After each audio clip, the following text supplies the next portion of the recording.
Welcome to the Tone Lounge Podcast, the definitive music industry and gear podcast with Jonathan Gilmet and Frank Fleckenstein. Hey, what's up, guys? Welcome to the Tone Lounge Podcast, episode number 2. My name is Frank. I'm your host, and with me is my world-traveling partner in crime, Jonathan. How are you, buddy? I'm doing sick. How was Portugal? I know you went over to Portugal for a mini vacation. Yeah, it was 4 days, and people were saying it was, Portugal is cold this time of year. It kind of was and wasn't. It was one of those, you go and walk. When you're in the shade, it's kind of freezing, but as soon as you're in the sun, you're cooking. It was jacket on, jacket off, jacket on the whole time I was there, which I can't complain about because at least, I had that little bit there where I could go in the shade if it was getting too hot. But it is absolutely gorgeous out there. If anyone is wondering about going there, do it. It's really beautiful. Yeah, it's what everybody told me. Is it when we talked about Porto, you went to Porto, I was answering you in a way as if I know how it is because it's so beautiful. I've never been there actually, but I know a shit ton of people who went there and always told me, dude, you have to go. And they told me all the details and the food and the sights to see and whatnot. So yeah. Oh yeah, it's gorgeous. Like my wife was just for I don't know 4 or 5 years now. She's been wanting to go there, and I was like, we have to do it. Like, let's just bite the bullet, buy the tickets, just go down. And we did. We had a blast. So we brought the kids with us. And the food is good. I don't know why people don't talk about Portuguese food because it's really freaking good. They got so many dishes out there that I'd never tried before. We tried like the more traditional Portuguese stuff. It was delicious. I mean, we'll always hear about French cuisine or Italian cuisine. But you go to Portugal, man, they got some great food and great pastries as well. So, yeah, if you like pastries. Oh, the pastries, yeah. Oh yeah. Yeah, no contest. We have a bakery around 5 kilometers away from here, Portuguese bakery. And I've bought there something once. But you want to buy everything because it looks all so delicious. I've tried 2 or 3 things. Yeah, I got to drop by there once in a while. But you got to watch your weight because the food there, it's like you eat a lot and all those pastries, man, I could tell you it's a good thing I did a whole lot of walking and there were a lot of hills and steps because otherwise I probably would have gained weight instead of lose it, Yeah. So no, I get you. Yeah, definitely. So before we get into today's topics, I have a little bit of housekeeping to do. So we've had one comment on our first episode of the podcast. I feel like almost put back to when I started my YouTube channel ages ago, and I had my first comment. So since we're building this from the ground up, obviously, thanks to the 4 subscribers that subscribed to the YouTube channel this week. Every start is a good start. Yep. But yeah, this one comment was on, we talked about my experiences with the Fender Tone Master Pro. And so Christopher Meyer said, completely wrong on the Tone Master Pro. First, they just had an update with a few improvements. If you're a Fender amp player, it rocks. Its UI destroys the competition. They will continue to update it and it'll just get better than it already is. And I'll say it here and now, it will get a capture feature. Okay. First of all, a little explaining. We record this podcast one day and then it's going to be launched 3 to 4 days later, which means at the time we were recording it and I was looking at Fender's website, the update still wasn't there. So bear with us if we talk about something and then within 3 or 4 days something changes. It has to do with the fact that we're pre-recording this. Second, I said the same thing. I said that the UI is the best of the pack. like the interaction with the unit is the best I've come across, 100%. The touchscreen is amazing. You have the additional controls, like the foot switches that are actually controls, like encoders. So as far as the UI goes, it definitely destroys the competition. My only critique was that Fender announced it as something that, in my experience, or the experience I had with it, it wasn't at the time. They came out saying like, this is the best thing ever, has the most processing power. And they fixed a couple of mistakes, and some of the stuff I experienced myself, but there's other stuff still there that needs fixing, and they haven't fixed that with this initial update. So my only critique, really, Christopher, if you're watching this, was that Fender came out with it and said it's the greatest thing ever. And if you did the direct comparison with the competition, you could clearly see it's not there yet. And it, as I said in my personal answer to you, I'm happy to be proven wrong. I'm happy to be proven wrong about the fact that Fender is going to, I don't know, abandon this project when they're tired of it, or when they see that it's a lot of work, it's a lot of after work and whatnot. I'm happy to be proven wrong, and I'm happy to give this another run as soon as Fender, is at the point where some of these other competitors are. That's the only thing that I really wanted to say about this. What I can add to this too is that if you look at it from your perspective, you're given a critique as it is when it was launched, not updates, right? Because that's the thing with digital. Anyone can update it. So yeah, it might be superior if someone watches this like 3 years from now and Fender is leading the pack.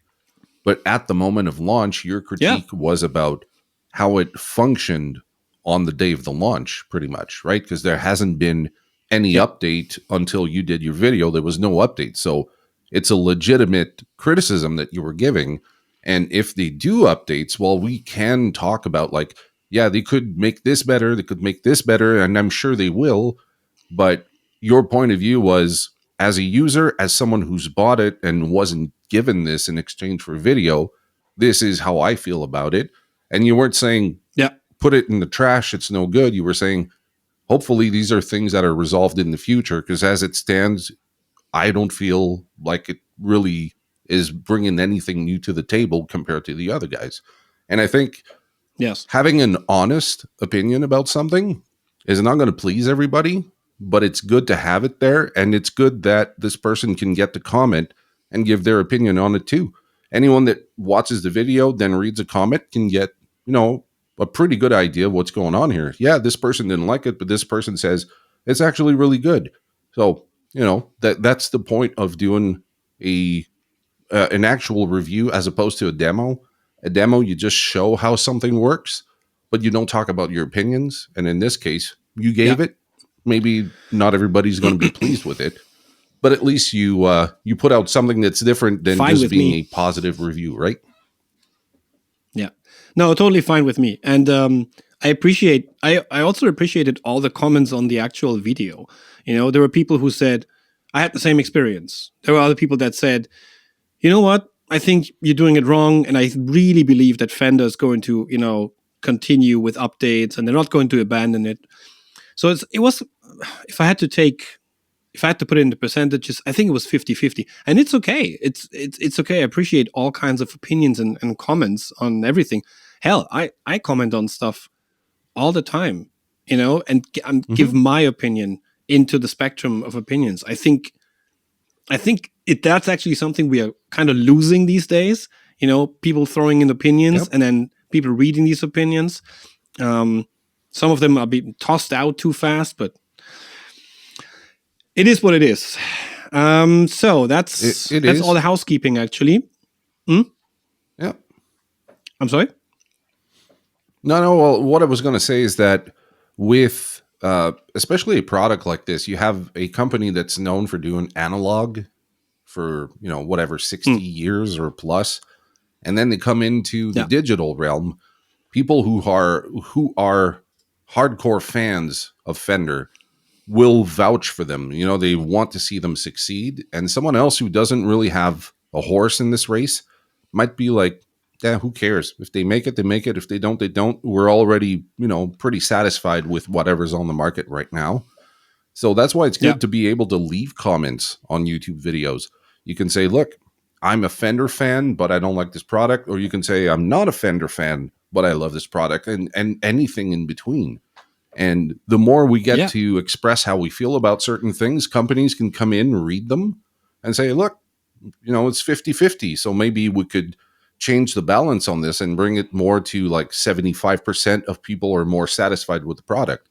That's the whole point of this, is they put it out. They know they're going to have to do updates to this product, and they're going to get the users to tell them what they want and what they want to see, right? Yeah. No, 100%. 100%. I fully agree.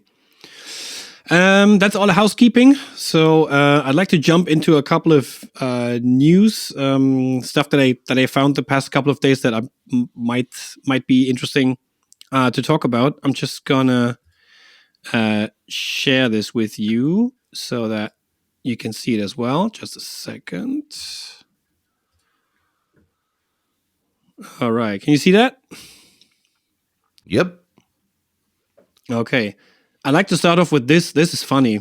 So Harley Benton has a new DIY guitar kit that looks very odd at first, but you can decide the shape of it.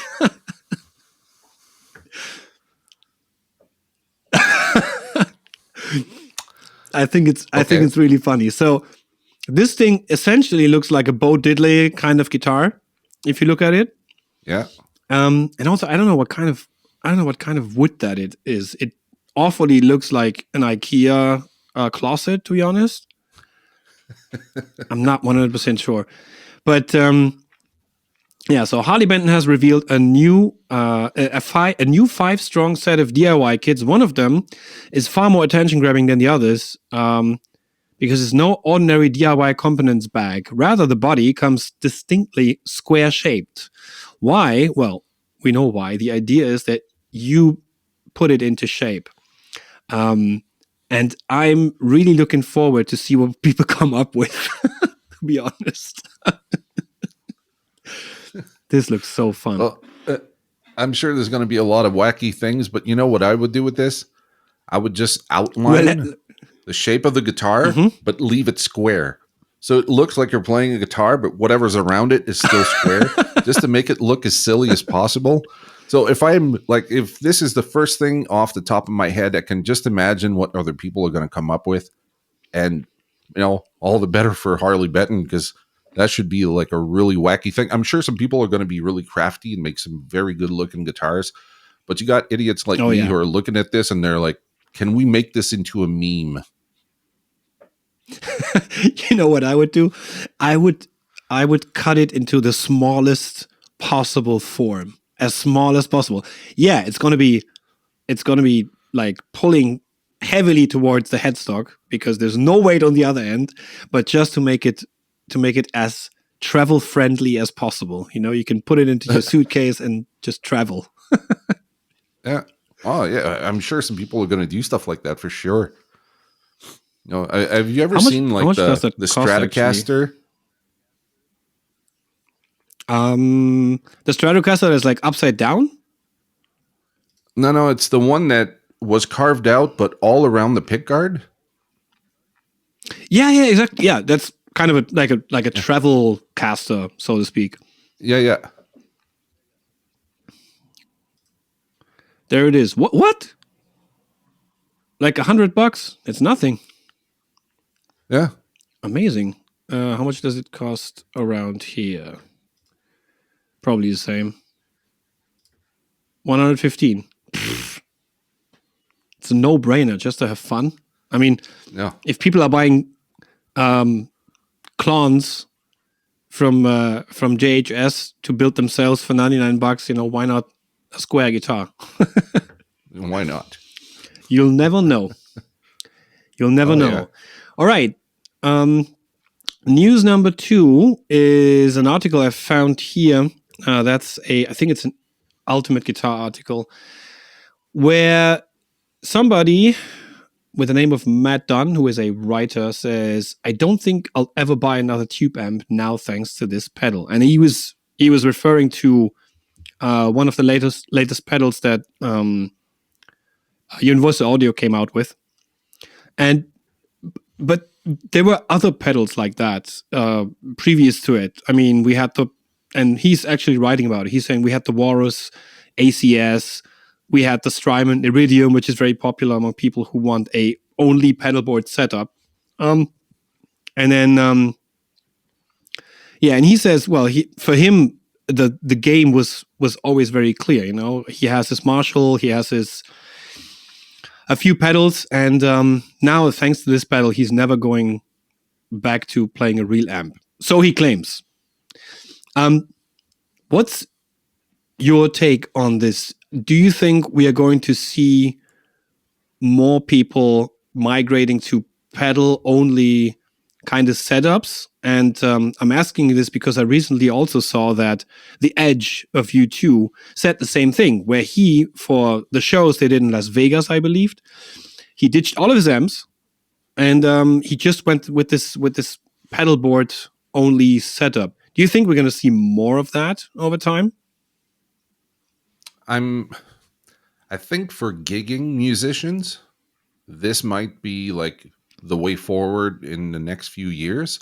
I have a few things like this. I have the Thermion Freeway, which is like an analog kind of amp in a box thing, which is super versatile, and it's incorporating like the benefits of digital with analog.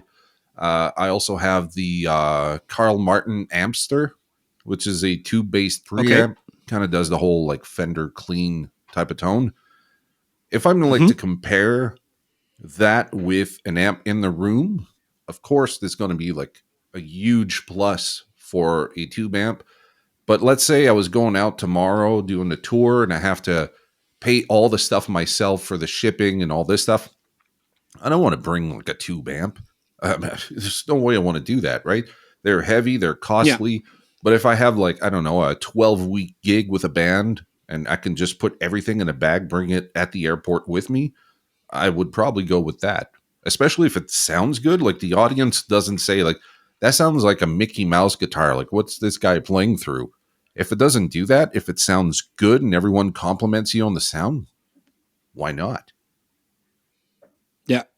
Yeah, I can see that. I can see that happening, especially since, I mean, I know a lot of people migrated to modeling units, and even professional acts. So in the beginning, it was just like the smaller and medium-sized acts because they could economize on the whole logistics. Obviously, if you can travel with a rack, I know the guy who is. Do you know the German metal band Creator? Have you heard of them? Yep. I know the guy who is the guitar tech or like general tech for them, and they went on a tour in South America, and the only thing they had with them was a rack of campers. That's it. That's the only thing they needed, and actually, because the drummer was playing to a click, they didn't even have to make adjustments or changes during the set to their to the rig. It was all just controlled via a laptop, and the laptop was sending MIDI signals to the, which is kind of a dangerous game. I used to be a step-in a band that was doing that as well, so it was like all in ear. The light show was completely completely controlled by the computer. So the computer was kind of the most important part of the band, which I find to be a dangerous game, because if the computer at some point decides to stop working, how are you going to play your set? It's going to be pretty impossible to do that. But yeah, and then at some point, now we're at a point where a band like Metallica, which is arguably one of the biggest bands, not only metal, but in the world. I mean, they sell out stadiums. They're on tour with Axe-Fx's. Yep. Because it's more convenient for them, and they get the same sound every you don't need to have like the whole maintenance thing. you don't see their technicians swapping tubes on their amps, because it's just like switch it on and it sounds like yesterday. So Yep. Yeah, I agree. If it sounds good, then definitely go for it. Plus, to be 100% honest, I think 90% or 95% of the people in the audience do not hear the difference. No. I went to see Rammstein this past summer. Oh. And there wasn't an amplifier on stage at all. And everything sounded killer, right?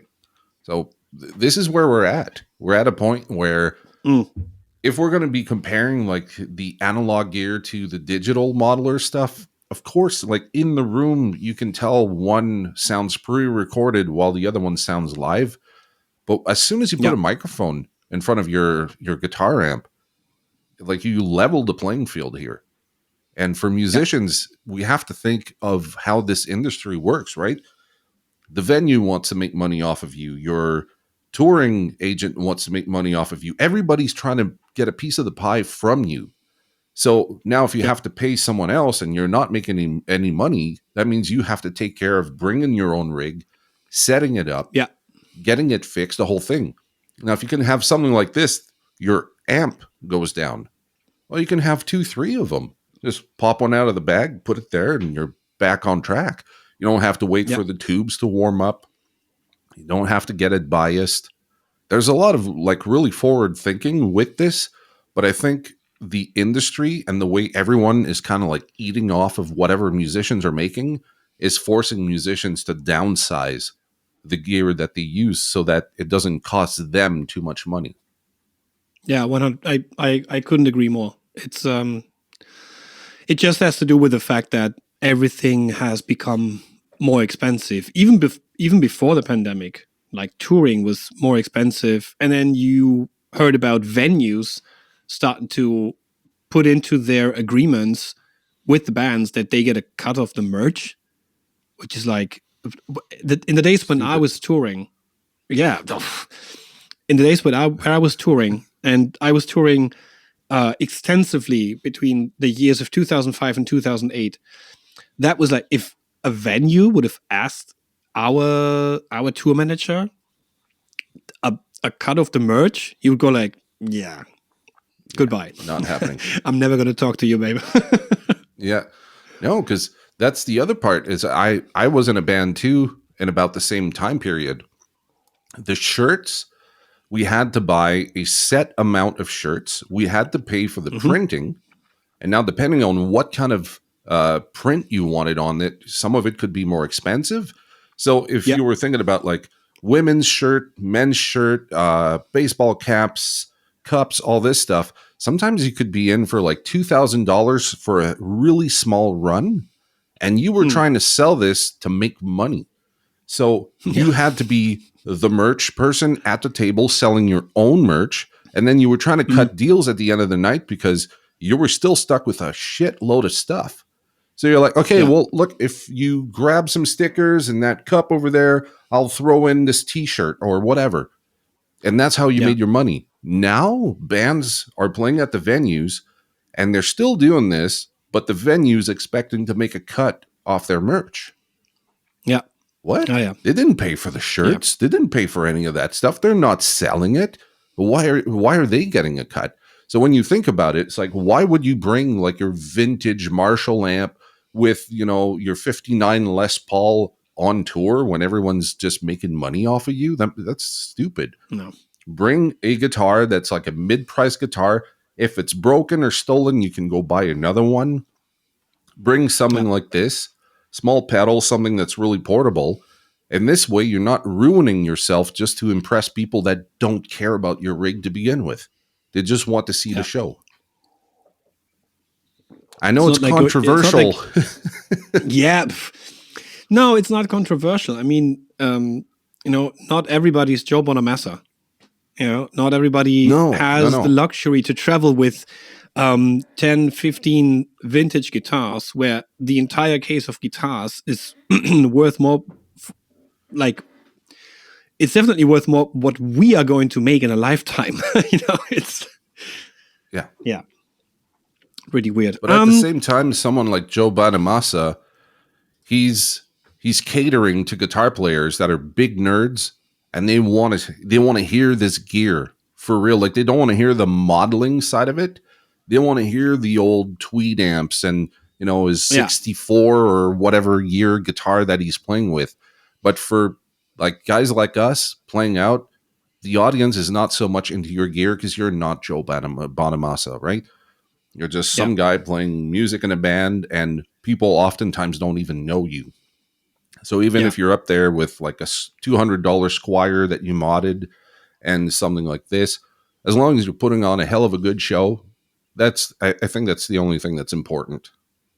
Yeah, I fully agree. My last piece of news is, full disclosure, I picked that one out because I'm a fan of the man and his band. Josh Homme explains importance of playing over practicing guitar and names younger bands he's into. Now, I'm not so much I don't care that much about the younger bands that he's into, but about this statement, the importance of playing over practicing guitar, which is essentially what he's explaining in this article, where he's like, in terms of playing guitar, I've always gripped everything hard. I think the key is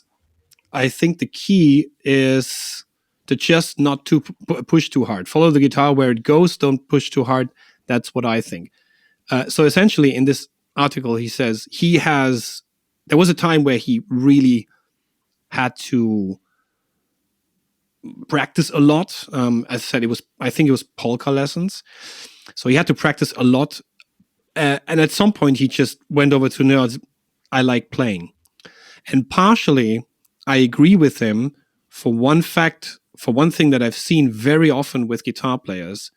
I've seen guitar players be exceptional at repeating certain things, licks or fast playing, or even popular songs who are like difficult to play.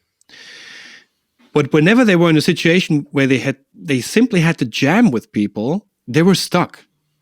They weren't able to follow. They weren't able to, listen what's going on, and they were like super insecure. And I think that's where playing really comes in. The more you play and the more you listen, and the more you're part of a collective of some sorts, I think that the better you'll be at this. Absolutely. My opinion on this is kind of similar to him, but similar to what you're saying as well. I think that if you just practice, it's kind of like, when you have an oral presentation and you have to be in front of the class and talk. You're at home reading your cue cards. Everything's going well.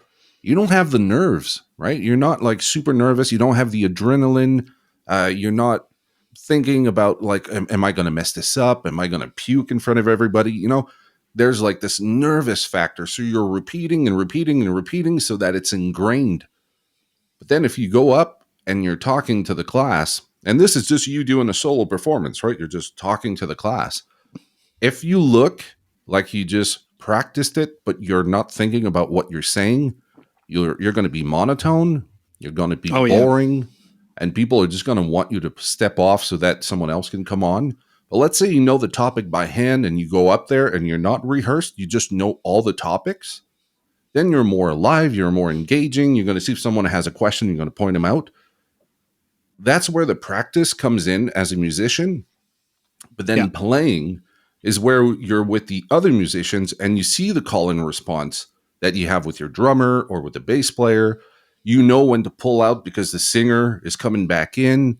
You know exactly what to do with your volume pot or your tone to, lessen your guitar tone so it's not in the way of the cymbals or whatever. That's where the playing comes in. That's what makes a more rounded musician, is someone that is paying attention to what everybody else is doing because they already know what they're doing, right? Yeah. And I think that might 100%. be the point that he's trying to make. Instead of having a click track and you just let the computer play and you're just, fiddling on top of it, you're playing organically with other musicians who have something to say as well, and they know when to back off and when to come back in. And that's where practice is for you to learn what you're supposed to, and then playing with someone else is learning how to play with the band so you sound like one unit. Yeah, 100%. And I there was a time where I where I focused a lot on practicing, and I focused a lot on getting better and getting faster, and that's all fine. And I think you should do that as well if you aspire to become a lead guitar player somewhere, and it's maybe some more complex music. Then obviously there's no way around practicing, especially if you want to play comfortable, because I think one of the key things is if somebody sees you on stage, they want to see you enjoy yourself, because that's going to infect them. Oh, he's enjoying it, so he's enjoying playing the music, I'm enjoying it too. And as soon as you start to be slightly above your limit, then you're not enjoying it. You're fighting it, and then you don't look relaxed at all. So, and people see that, and then people kind of suffer with you, so to speak. I saw it a couple of times in live shows, where they're like, "Oh God, this guy's gonna faint." So, So for that matter, there's one last piece. I am just gonna stop this. There's one last piece of news that's not in here, because nobody had the time to pick it up and talk about it. But I know you've seen partially what I'm about to say, and I've seen it in full, and it was kind of a weird experience. So apparently a week ago, or so in the middle of last week, Electro-Harmonix posted a video on their YouTube channel, which had an original composition of Mike Matthews, the CEO and founder of Electro-Harmonix, which, I mean, a few people got to see it. I still bite my nails that I wasn't fast enough to download the video, so I have it for myself and we could show it to you guys. But a few people saw it. But the music, the MI media kind of didn't have the time to pick up on it, or they don't want to report on it because maybe Electro-Harmonix is I don't know, paying for ads in certain magazines. I don't know what the reason is, but essentially it was like a complete anti-union sort of thing and message, where Mike Matthews was complaining about the evil socialists and the evil communists, and everybody wants more money and everybody wants like more rights at their job. And it's like a complete disaster in terms of, not only did they release that video, they also sent out an email to a lot of people in their newsletter list promoting that video. Yep. Which is like, so that happened. And then it actually took them 24 hours to take it down again. So in this 24 hour window, so you saw the video partially, you told me, right? I saw the video partially. I was about to go to bed and I saw the video and I was like, what the hell is this? So I clicked on it and it was kind of like this montage of like old videos from the 1980s. Yeah. And you see people rioting and, throwing rocks and stuff. And there's this really goofy song playing in the background. Yeah. I was like, what the hell is this? So I watched it for maybe 30 seconds, but I got bored really fast because I didn't get the essence of what the message was. I was like, is this supposed to be a new pedal or something? Like, are they calling it like the socialist pedal or, whatever the hell political message was trying to be portrayed in this one? I clicked off and it was still there the next day, but then I'm looking at my emails and there's this link to I don't know if I deleted it. I probably did, but I was like, what are you promoting? I don't get it. Like, what's the product? And I know a little bit of background on Mike Matthews and what happened, when he went to Russia and bought a bunch of stuff out there so he could keep making, tubes and all this stuff. So maybe like he misrepresented his own message. I'm not sure what his political stance. Like, I really don't care about politics. Yeah, me neither. If I'm to be honest with you, I think it's just boring as hell and so divisive. But it's like I think this is a point you brought when you told me about it. You were like, what the hell is he thinking? He's head of a company. He's got this demographic of all these different people that are coming over to him and buying his pedals, and just like this whole history and heritage. And then he comes in and just does the thing that just gets everybody canceled lately, is share opinions about politics. Yeah. And he does it, and it leaves everybody confused because you can read into it whatever the hell you want. Yeah. I think, well, first of all, to do it at this time of the year, like strategically, is very stupid, to be honest, because we're all into like Black Friday, Cyber Monday. We're approaching the holiday season, and people are shopping. People are spending money because people got their bonuses, or people got, whatever money, or like in some countries you actually have an additional salary. It's like the 13th salary, at least here in Europe, where people get some money to spend on Christmas presents or like on Christmas holidays, however. And I saw some of the comments on that video where people were like, well, I was just going to spend some money on pedals. I definitely know what pedals not to spend that money on. And I think the best comment was, but it was also on in the video. It was like, it's very funny considering Mike would be working at a bowling alley without Soviet labor. Yeah, I mean, yeah, 100 touche, 100%. And I mean, it's the same stuff that got Full Tone, suspended or like canceled by their dealer network, or large parts of their dealer network. I know Reverb also completely canceled the sale of new Full Tone pedals after all the stuff that he came out with. And I'm not sure what's going on there, but I feel there's some kind of complex going on with I mean, look back. These guys, so we had the first wave of pedals in the late 60s and 70s, which is when, Electro-Harmonix was founded in the late 60s. So they were within the first wave, along with Roger Mayer and who else? Let me think. Roger Mayer. Dunlop was mid-60s as well, so they had also started.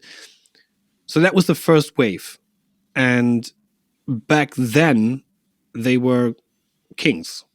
Then we had the 80s, and pedals were kind of phased out because we had all these rack units, and people were like going with these rack units, had these huge racks, and these things were really successful. Some of the companies like MXR, for example, adapted to that and came out with some rack units. And Electro-Harmonix was really in trouble. And actually, they had to file for bankruptcy, and then went into the whole tubes business, and essentially had like these factories in Saratov, in St. Petersburg. The new Sensor Group was founded, and Mike Matthews. Yeah, baby.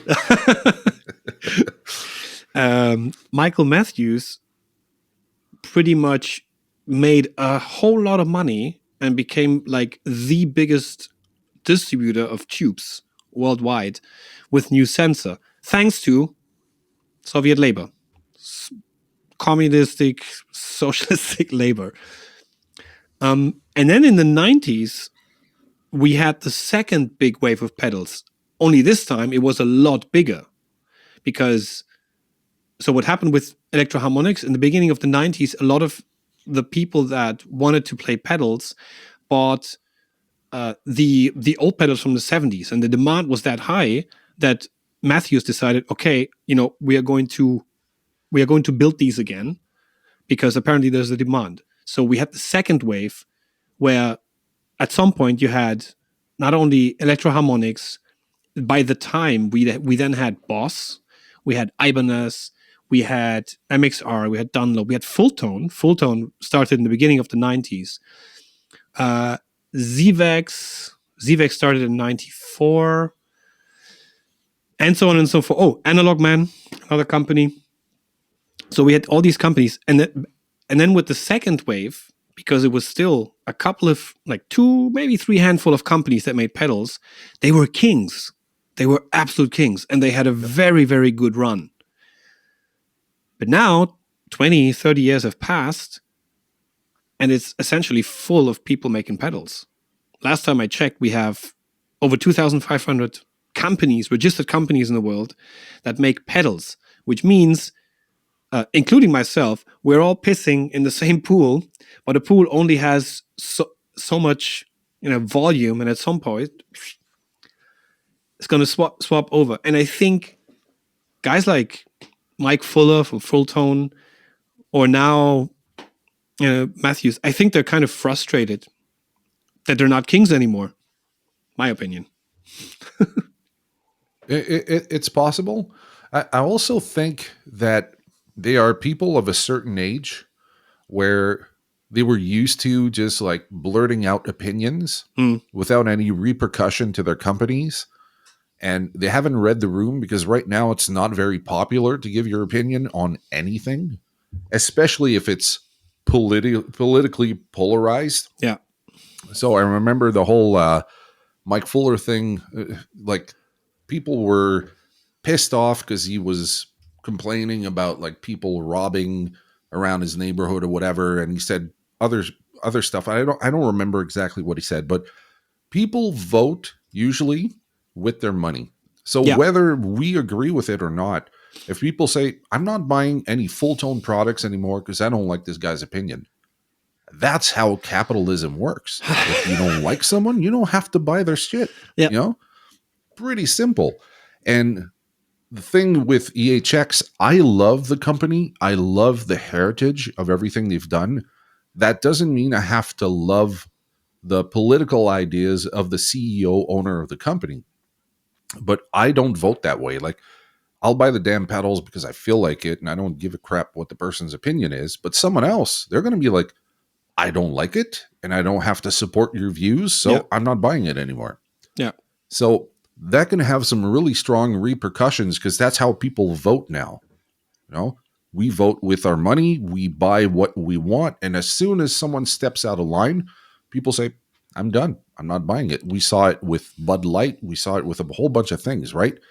And that's why he's of a certain age where I think he was used to giving his opinion freely. And now he's seeing kind of like the other end where you can do a lot of damage to your company if you say something that pisses off your demographic. Yeah. And it sucks to see that happen. But at the same time, people are allowed to vote how they want. They don't want to support them anymore, or, there's some controversy around it and they don't feel like being entangled with it. Then they go with it. Personally, I buy most of my pedals used. So I'm looking for the old EHX stuff that was made in Russia, like the big box, big muff. Like that's what I'm looking for most of the time. Yeah. But, it's like it was made in Russia during a time where, people didn't have the same wages as most of the free world makes today. And I'm sure in Russia right now, they don't make that much money either, because they don't have that great of a political system in 2023. So no, not at all. Not at all.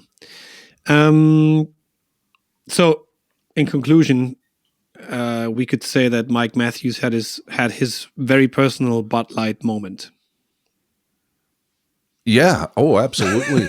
And the thing is that I don't think this is going to be the last company to go through this. Oh, no.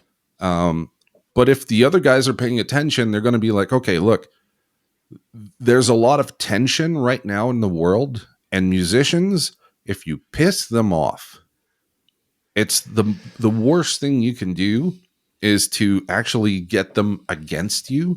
So how about you just leave all the crap out of it and you just make awesome gear so that they can tune out and just make good music and don't bring the politics into it. Yeah.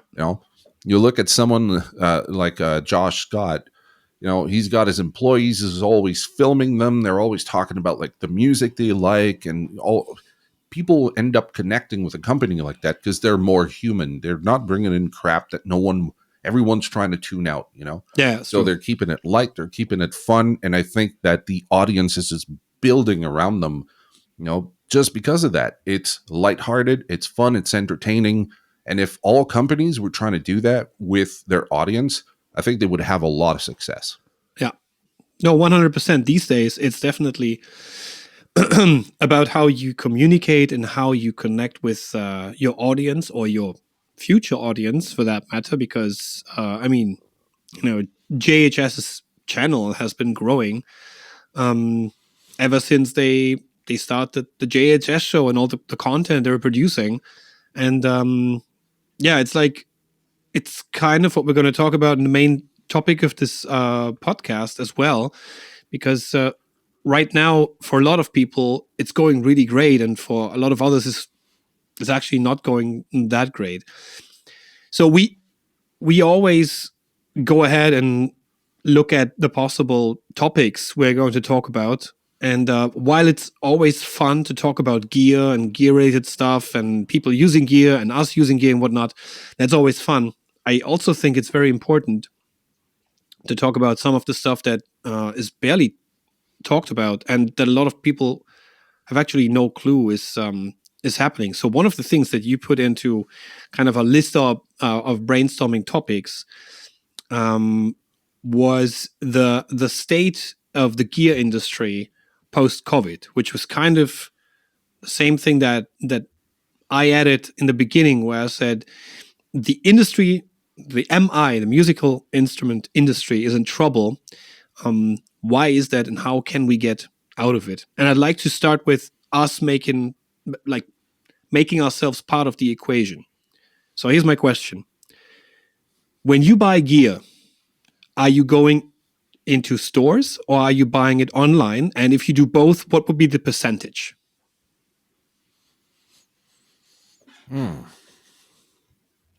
I would say that for since 2016, 17, somewhere around there, I've been buying gear online the majority of the time. Mm-hmm. I would say 90%, without inflating. I think it's probably closer to 90. And that has to do with the fact that originally where I lived in Canada, music stores, they are few and far between. There's not that many. We have the biggest chain we had out there is Long and McQuaid. Yeah. So that's kind of like a guitar center, if you will, but for Canada. Mm-hmm. And they only have them in towns that are big enough to hold them. So you don't find them everywhere. And some of them are so small, like you walk in and it's about like the size of a small apartment. They got a few guitars, trumpets, stuff like that. So if you go online with Long and McQuaid or Guitar Center or Tolman, that's where most of the gear is. So you're looking at the warehouse availability for those products, right? So you go, okay, there's that pedal. They don't have it at the store, so I'm going to buy it there. And I'll try it out. And they have a return guarantee. So if I don't like it after 30 days, I can send it back. Okay. So I think the long-winded answer to your question is that this is why I've been purchasing more gear online than going to the store, just because stores often don't have what I'm looking for. Okay. So for you, it's more it has to do with availability. Is the price a factor as well? It can be. I'm just very budget conscious. Many years ago, I was a broke-ass musician and I couldn't afford anything. So whenever I was hell-bent on buying something, I would obsess over it for months and months and months just to make sure I was making the most logical purchase. Okay. Because there's nothing worse than buying something and not liking it. So okay. Gotcha.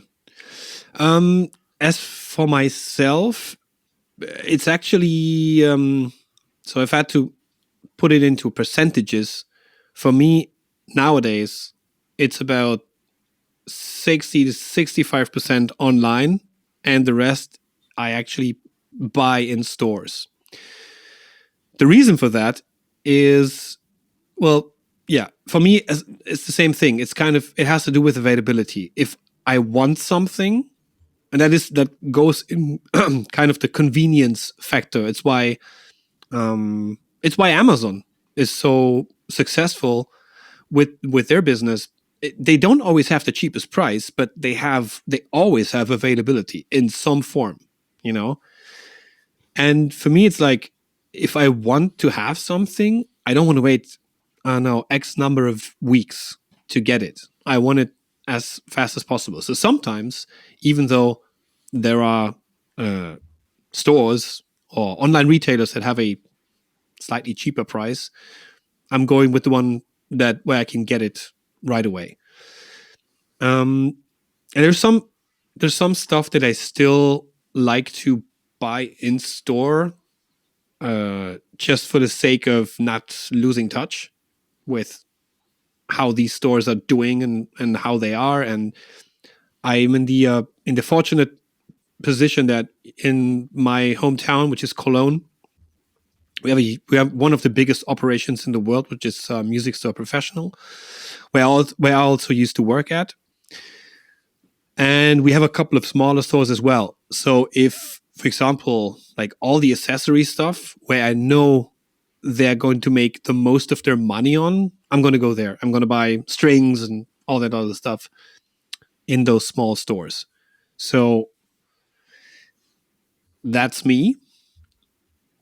We have to kind of divide things a little bit between the US and Europe, because in comparison to the US, here in Europe, there's no MAP, minimum advertised pricing, which means if I have a store, if I have an online shop of guitars, I buy the guitar from the distributor or the manufacturer, and I can sell it for whatever price I want, literally. And no one can tell me what price to put on the online store. That's a bit different in the US. In US, there is minimum advertised pricing, which means that the manufacturer or the distributor gets to decide what the sales price to the final, or the advertised price on the website is. Now, that doesn't mean that I can't go into a store and ask for a discount and then get the instrument at a better price. I can do that, and I think it happens in a lot of cases. But the difference is the general margin for stores to earn. And for those people who don't know what margin in sales mean, the margin is essentially what you have left, or is the difference between the price you sold an item for and the price you paid for it at the manufacturer. And so from that goes into your earnings, but you obviously have to pay your employees, your facilities, and all these things from it.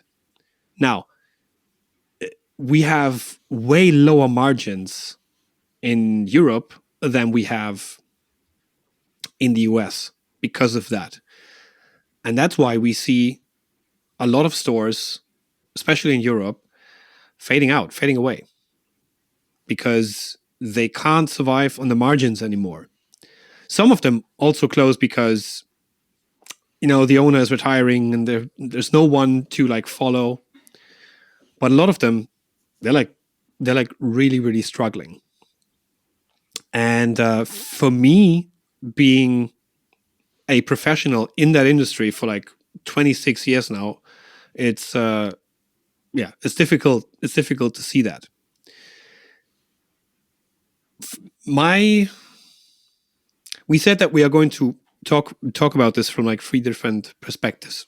So I'd like to start with your perspective, which is the perspective of a very, very active YouTuber who's putting out a ton of content and who is talking with manufacturers and with general with guys in the industry. How do you see what's currently happening in the industry? Well, I think this may shock whoever's listening to the podcast because no one's really talking about it. I mean, companies are hinting at it, but I don't think that people are actually cluing in to what's going on. There's a huge impact that the whole industry had with COVID, and that has to do with very important manufacturers of components going out of business. Yeah. That left a lot of the builders having to seek new companies that could provide them with what they needed. And because of that, one of the impacts is severe delays on availability. So let's say there's a new pedal, they bring out a bunch, like 2,000s, and there's 2,000 units available. They all sell out. And then you go on Thomann and you're looking and it says available in 13 weeks. You're like, 13 weeks? It's going to take them that long to make it? No, it's not to make it. It's to get the components that are essential to those pedals or whatever you're buying. Yeah. That goes for amplifiers. It goes for guitars, pedals. I mean, everything right now is being affected by the delays. The other thing I'm seeing too is companies have to rethink the products they're making, because sometimes the thing that is the most important to the pedal, the part isn't made anymore, or whoever's selling it is selling at a price that they are no longer making profit off of it. So now they have to restructure the whole design of the pedal around this new thing, but people don't know that. So before it was this handcrafted fairy dust, component they used to put in there, and now they're probably buying it off of Behringer or, in China somewhere, and that's where that's being made. So that's the other impact that people don't seem to be aware of, but I'm aware of it because I'm talking to the companies. I'm saying, hey, I'd like to do a demo on this new pedal that you have that came out. They're like, cool, yeah, we can work with you. Can you get back to me in about 3 months? Oh, 3 months. Okay. Yeah. So that's where we're at. There's demos that I'm doing, that I've done last week and the week before, and they were delayed. They were companies that I talked to at Guitar Summit, and they're like, yeah, man, I should be able to get it in like 3 months. Like, your product is launching when? I don't know. I just got to wait for the availability because I don't know when it's coming in. Like, how do you build your launch? How do you build the marketing around something when you don't know when you're going to get your hands on it? One of the companies I was talking to, they make, let me show you. They make this thing, the B&G bender. Oh yeah, I saw that. Yeah. And yeah, so the Remco who makes these, he was saying to me, yeah, he goes, I've ordered a bunch of them, but we have to try out different things, and this is costing me a ton of money. And then the machine broke, so they had to build another one. It's like, oh my God, like, how are you supposed to make money in this industry if everything is unreliable? And your audience doesn't know you're going through all that shit, right? You got overhead to pay, you got mouths to feed, you have to pay your employees, you got to pay taxes and all this stuff. And your revenue is being severely impeded by a bunch of factors. Yeah. But the people who are buying your stuff, they don't know this. No, they have absolutely no clue. And it's, I would like to give you, because that's going to be like the shorter view, the shorter version. I would like to give you my view as a builder, as a manufacturer. So for me, the current state of things is that if I had to, so pedal building is still a side business for me. And I have to take a few things into account. I don't need to live off selling pedals. If I had to, because I wouldn't have a main job, then obviously I would also have way more time to put out content. And so the fact that my pedal business isn't doing as well as I wanted to do, I can't blame others for that. I can't look at like everybody else and say, well, or say like the market's dead and the market's saturated, because yeah, the market is saturated. The market is very saturated, especially for pedals. But if the market is so saturated, how is it possible that JHS will claim they've sold 20,000 of those Klon units, the Klon kits that you can build yourself? They've sold initially like 12,000, but they had orders for 20,000 in total. That's 20. That's a lot of money being made of just one pedal. So the market is saturated, but it's not dead. You just need to know how to connect with, and that's something we talked about a couple of minutes ago. You just need to know how to connect with your audience and with the community, and you need to be able to have like a really clever idea and then create the marketing around it and be clever about the marketing as well, because they could have just released this thing like that. Hey, we have a new pedal. Hey, here it is. No, but they made it a pedal that you can build at home, that is a particularly sought after unit in a sense that the Klon and its clones and all that. They're kind of demystifying the whole thing as well, which is funny. They had this video where they had where like two kids were building the thing. I thought it was like really, really funny. They actually gave it the whole IKEA style of thing. With the not a clan with the two dots over it. It was just really well made. So the market is clearly not dead. That's for sure. And I can't blame others for not selling more pedals. I have to look into the output and the engagement I can create with the community, and then say, okay, right now I'm able to do this and that, and I'm able to, work with a couple of YouTubers and work with a couple of stores and whatnot. And then my output is going to be X. If I want to increase that output, well, maybe I need to do this full time, and I really need to dedicate my life to it. But quite frankly, that's not a chance I'm willing to take yet, because I have a family to provide for, and I need some stable figures in my life. So from that point of view, for me as a builder, with the current situation, with all the aspects that I just explained, it's not the best. Let's put it this way. I don't have the issue with components, to be honest, because I try to select and look for stuff that's available in the first place. And then also I still have like some stock of like the specialities, diodes and whatnot, that I can draw from for quite some time. But so I don't have I don't have this issue. But as I said, the market is difficult at this point, at least for me.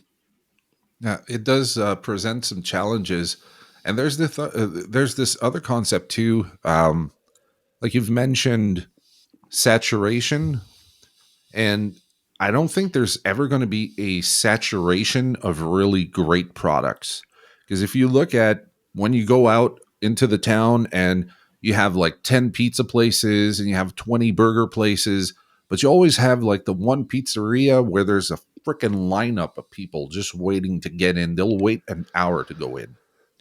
Yeah. What are they providing that is different than the other people, right? And I think for even me, like I don't build anything. I just make videos. And I'm trying to compete with a bunch of people. And I could say, the YouTube demo thing is saturated. in a sense, it is, because there's a lot of us making subpar content because it's really hard to get good at this. And you got the guys at the top, and you could say, oh, they're at the top because they've been doing this for 10 years. No, they're at the top because they did something that made them stick out. What is going to make me stick out? Well, I've been at this for 5 years and I still haven't found it. So for a company that's coming up and they're making pedals, some of them are still trying to find out, like, is it because I make goofy pedals with goofy name? Is it because I got like flashy lights on it?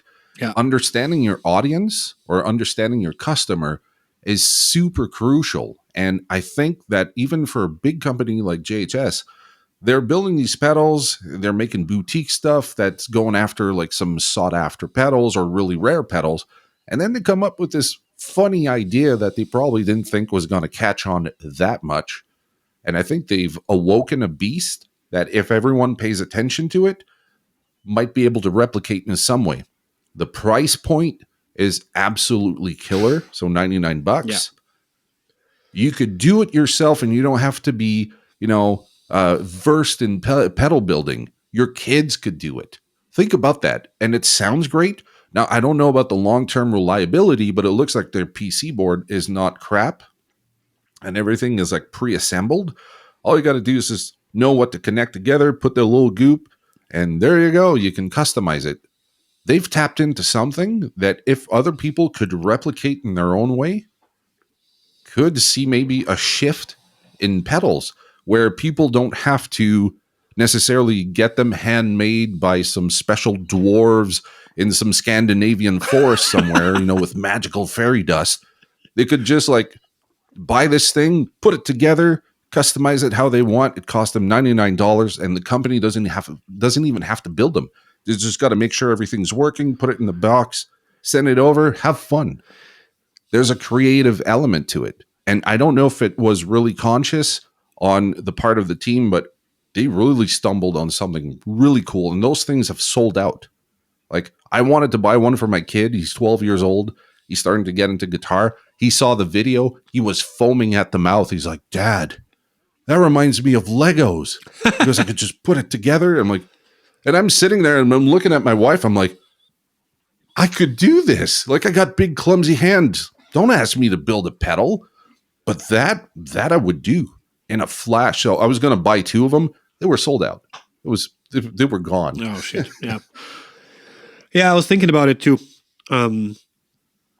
But then again, would it be elegant for some other company to do the same thing? I think if Ibanez, for example, came around and said like, hey, here we have the tube screamer you can build yourself.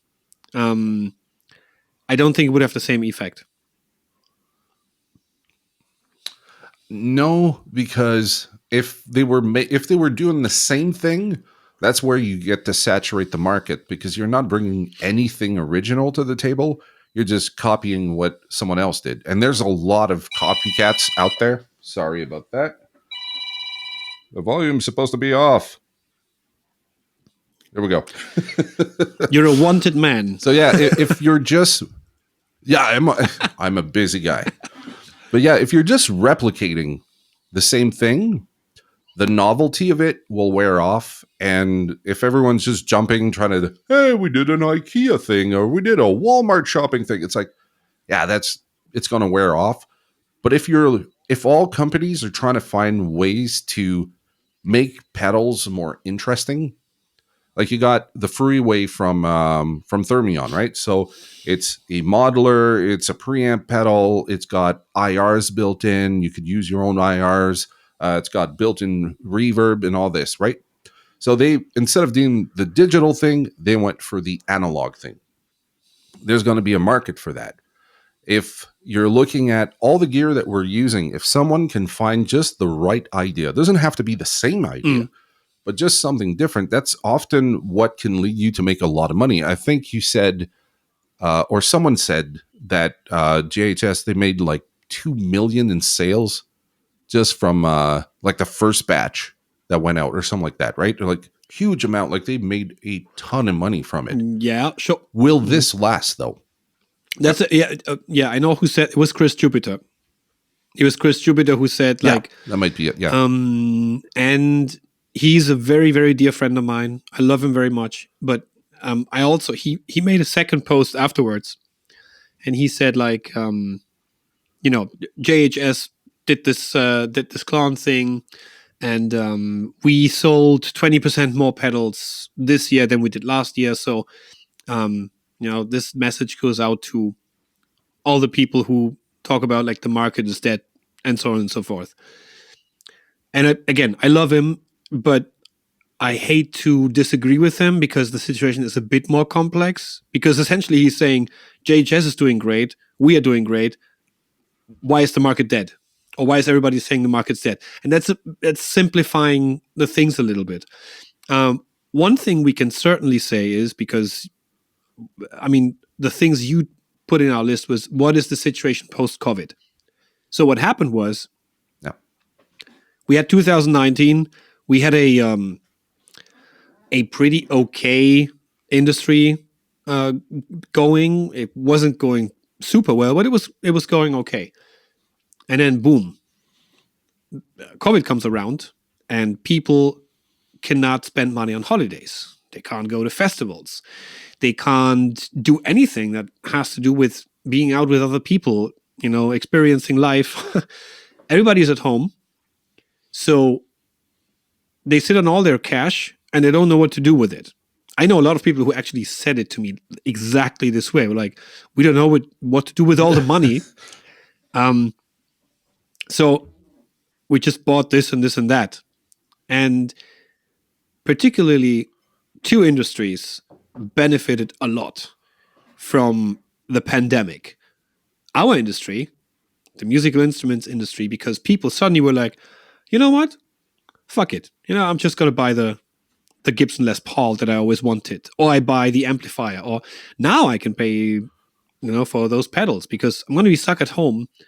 And there was even a huge, huge amount of people that were like, you know what? I'm going to stop playing guitar. People getting into the guitar in the first place because now they were at home and they had nothing to do, or like for the large part of the day, they had nothing to do.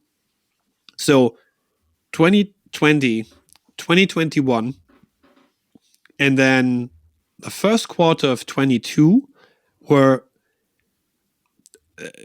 times that were not predicted in any forecast of any company, which is also why there was a shortage of parts. There was a shortage of production.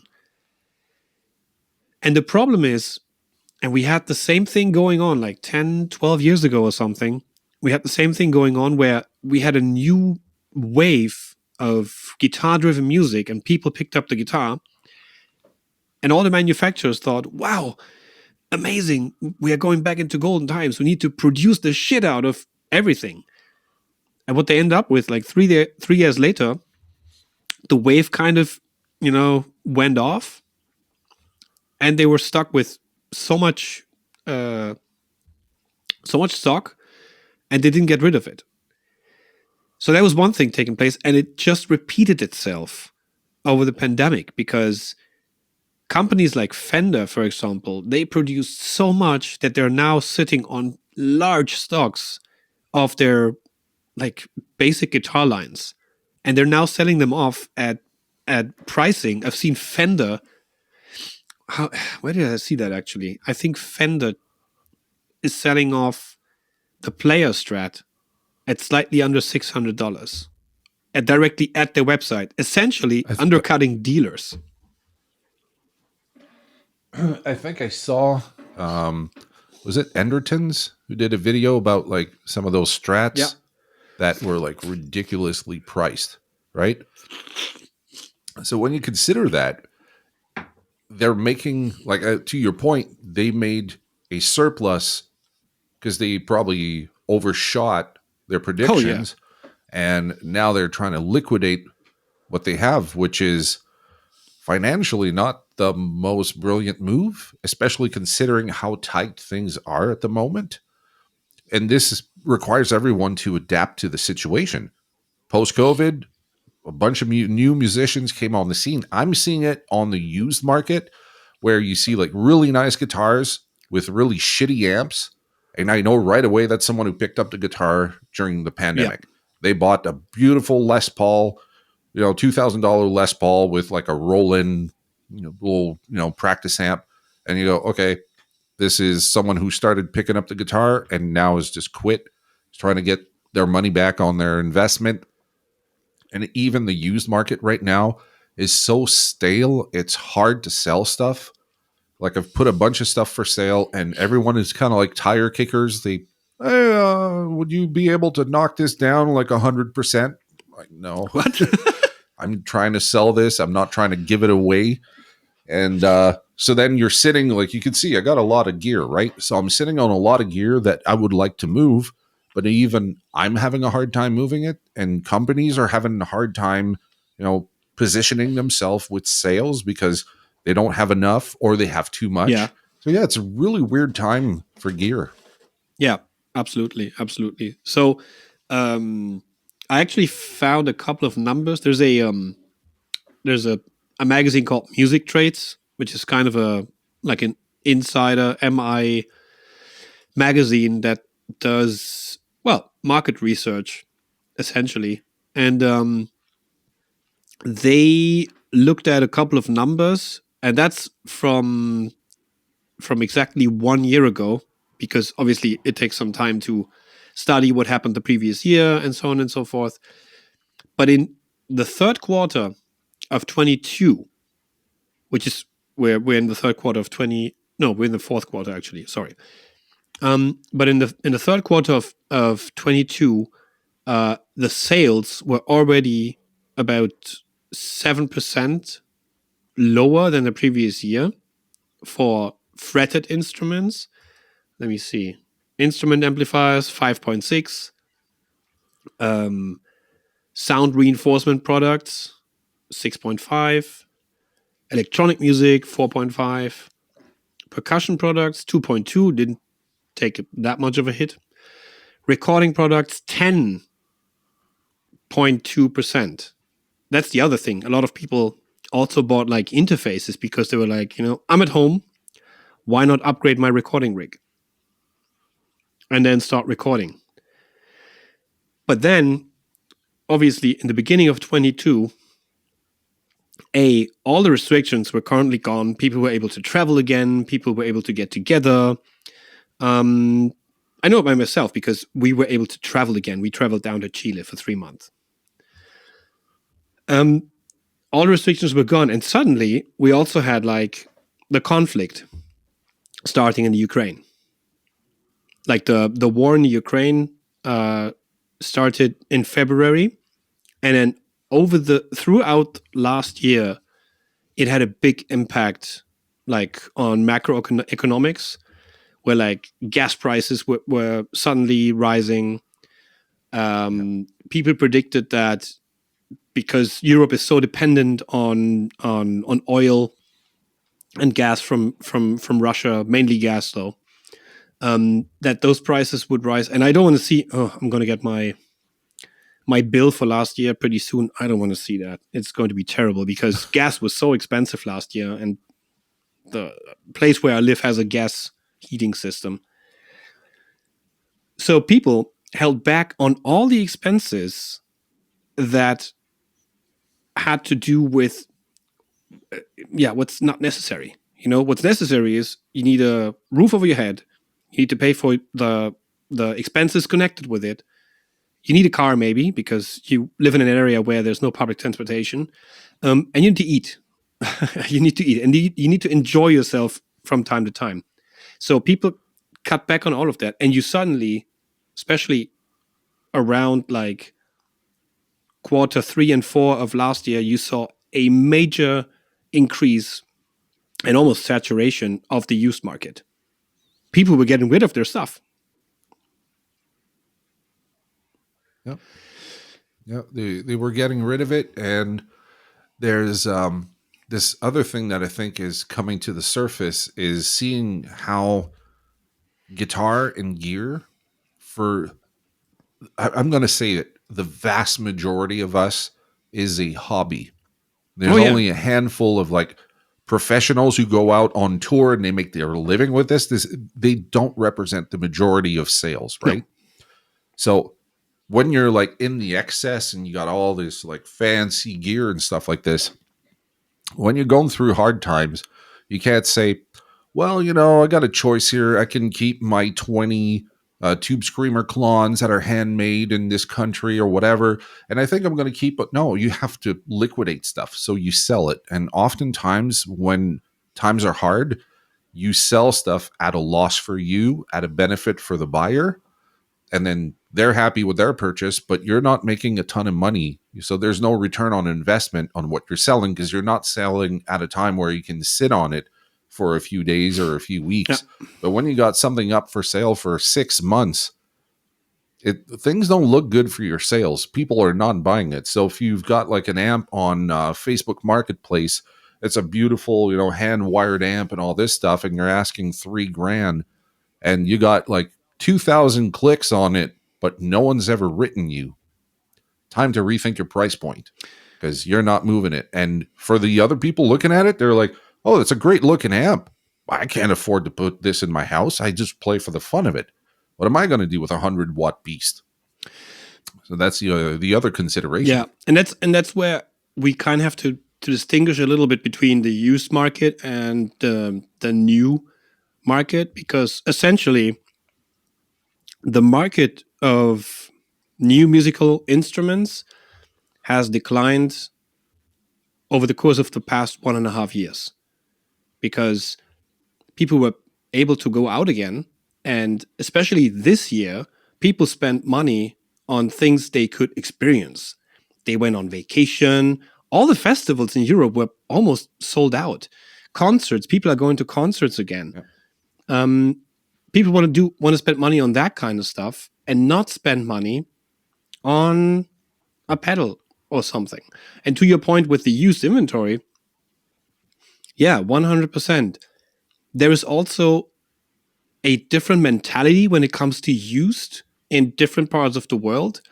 Like, I know that in the US, for example, if you sell something used, you got to knock off at least, like from the start, a third of the price. You got to knock it off. You look at, okay, the item is 1,000 new, I'll sell it at 650.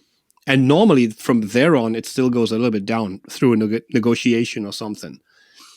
In Europe, and I can tell you from my experience in Germany, people have a very weird setting on what they think their used gear is worth. So people buy something for 1,000 euros, and then they have it for like a year, and it's in good condition. So they're like, well, I'm going to sell it for 900.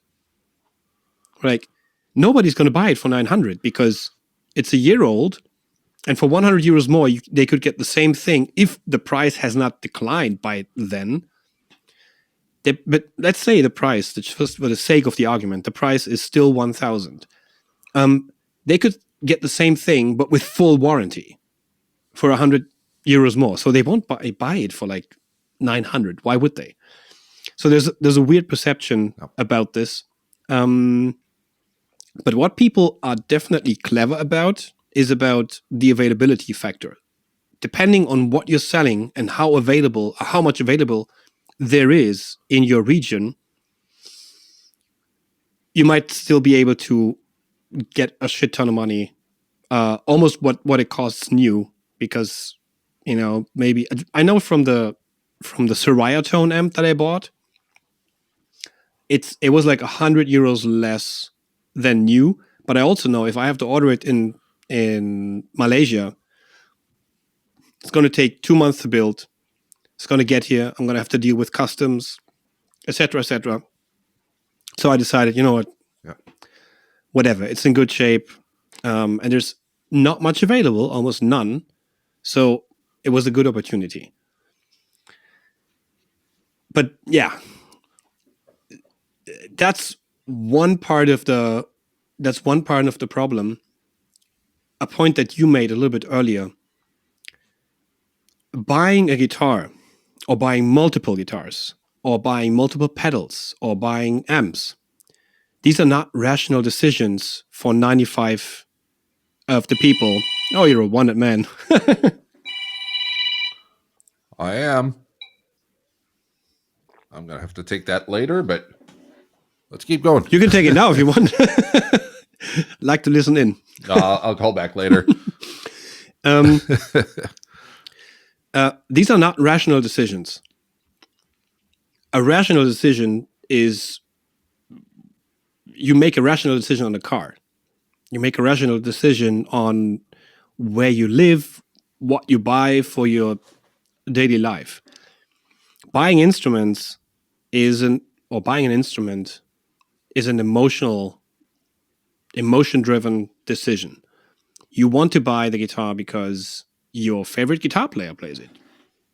Or you want to buy the guitar because, let's say, during high school, you never had the money, or during your years at university, you never had the money to buy one. Now, you're in a great position, you make good money.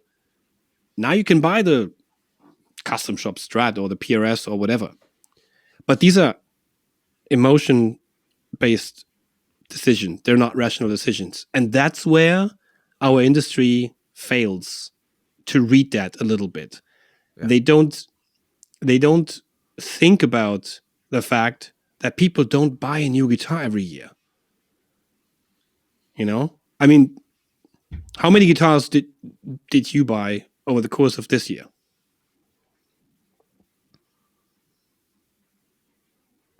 None.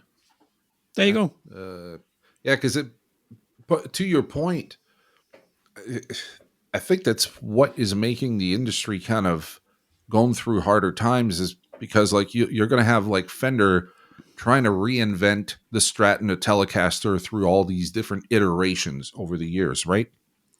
And understanding your customer is super important, because you got to tell yourself, okay, so someone who's starting out playing guitar, they don't know squat. They saw their favorite guitar player playing this brand.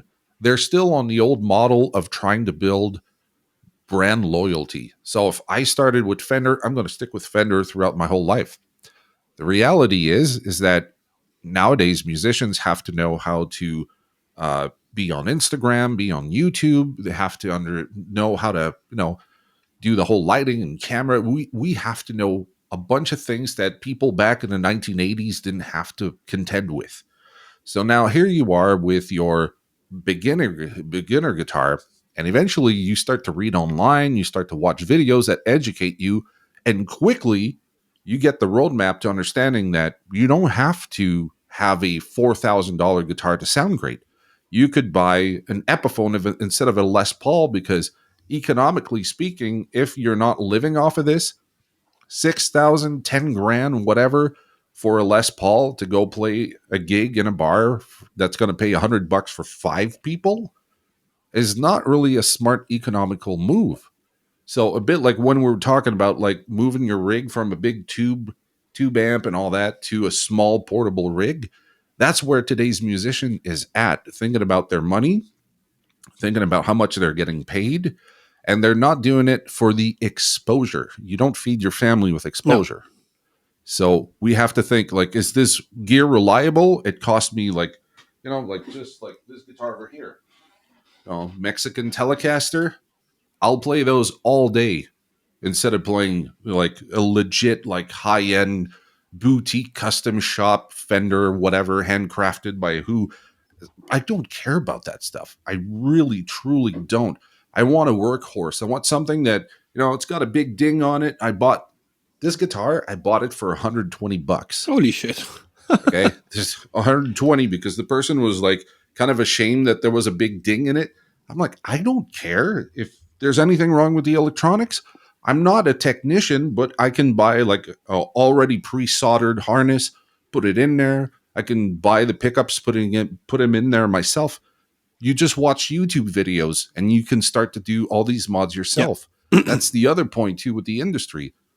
Musicians are much more well-versed and educated about the gear that they're using, and they're thirsty for it. Look at that pedal show.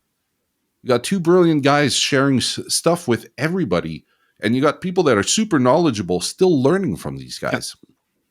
And that's today's market. the musicians are not the dummies they were like 40 years ago. Yeah, I couldn't agree more with you. And it's like part of the issue, and when I spoke about margins, part of the issue is if we make a conclusion to that, why is the industry not doing so well? Yeah, we have a couple of factors, obviously. We have a lot of manufacturers kind of misreading the trends and then overshooting their production. And now they're like pushing stuff out at like super low pricing. And that's the only thing right now. I can tell you that's the only thing that really works. The only thing that sells is discounted stuff.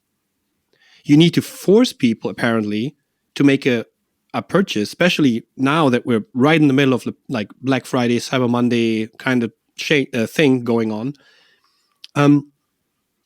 You need to tell people, hey, this thing is now 20% off, and that's not going to be the case for another 12 months. Make your purchase now, or maybe next year it's not going to be available anymore at all.